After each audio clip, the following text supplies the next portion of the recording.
Hello everyone and welcome back to another book review. Today I am going to be reviewing The Tablet of Destinies by Roberto Calasso, translation by Tim Parks. So this is what the cover looks like. It's pretty short. It's a little under 100 or over 100 pages, I believe. Like 107 pages. So super short, pretty small, and translated from Italian. The original was by Roberto Calasso. I do not speak Italian, so I hope I'm saying that correctly. So this book is fictional, and it involves two characters. We have, and I'm going to look up to make sure I'm saying this name correctly, Utnapishtim, and Sinbad the Sailor. So Sinbad is a character from folklore. Other people might be familiar with him. I believe he went on a lot of adventures. I feel like I read about him in my childhood, but I'm really straining to remember. I remember he was kind of like this folklore hero who kind of went on a lot of adventures. And in this fictional book, he is washed up on shore with this Utnapishtim. So Utnapishtim, I'm probably butchering that name. I'm so sorry.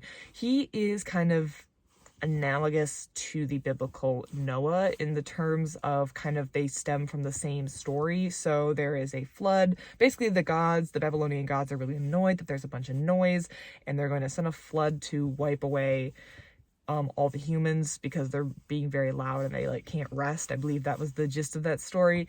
And one of them goes and tells the man in the story, Utnapishtim, that he needs to build a boat so he can save himself, and he does. And in this book, I believe also in the Babylonian myth, he's granted eternal life, and in this book he also is granted eternal life, but he has to live in this no man land weird place, kind of this alternate universe, and Sinbad the Sailor washes up at that place. And Utnapishtim is it's kind of set within, so it's kind of a story within a story. Utnapishtim is kind of telling Sinbad about the Babylonian gods as if he's recounting memories from his past. So this is basically a collection of all the Babylonian myths and stories, and it's framed in the way that he's telling Sinbad, who washed up, all these myths and stories as though they were part of his past. I think it's a really creative way to tell these myths and stories, and I feel like he does it in a very interesting way.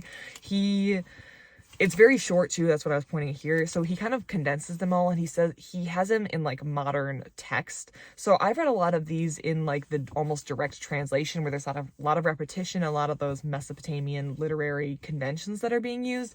In this book, he's just telling them from one person to another. He does use a lot of the language and a lot of the so he's using the names and the language, but he's not using some of those literary conventions, like the repetition, which is very common in the actual original direct translations, and it's made to be just little tales that he's telling Sinbad. So I feel like this is very, very readable and very accessible, and I like the way that he kind of lays them out as stories, so you feel like you're just listening to someone talk about memories or people from his past or this adventure that he went on and everything that had to do with that. And as a result, it's kind of laid out in a very organized manner. I do think it's kind of interesting that it's classified as fiction, probably because of that frame tale about the sailor being washed up and then kind of being stuck in this no man land while Utnapishtim tells these stories to him. But I did think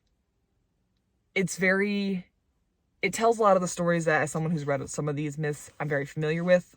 So I feel like it was well done, and it was very enjoyable, and it's very accessible. In fact, it's probably more accessible than some of the direct translations, especially for someone who's first getting into this or who wants to be familiar with Mesopotamian myths but doesn't want to be bogged down in a lot of literary conventions that are maybe no longer used or that they find foreign or unfamiliar. I think this is a great entry point. I feel like this would be really interesting to read maybe in a class, like a high school class that's studying Mesopotamia. It's a great way to include all of the myths, but in modern language without, in my opinion, losing a lot of the essence of the myth. And I feel like that's kind of something that might be a balancing act that the author Roberto Calasso and then of course the translator Tim Parks had to really keep in mind, and I feel like they did a really good job with it.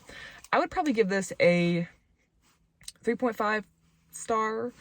it's kind of hard to rate, but I did enjoy it. I read it basically in one sitting because it's so short. I feel like the essence of the myths were there. They were told in a very interesting and unique way, and it's definitely something that you should check out if you're interested in Mesopotamia. If you're looking for a place to start at Mesopotamian myths, I actually would highly recommend this. I might start recommending it if anyone starts asking me where they should start or where what's a good book on Mesopotamian myths that they should read, just because of the way it's presented and the way the information is there. It's just well done in my opinion, and I really have to give the author and his translator props for the great work that this is. Again, this is the Tablet of Destinies. I do recommend. I think it's a great book, and please let me know what you think about this book below if you have read it, or if you have any other books similar to this that you can recommend. Other than that, thank you so much for watching, and I hope you have a great rest of your day.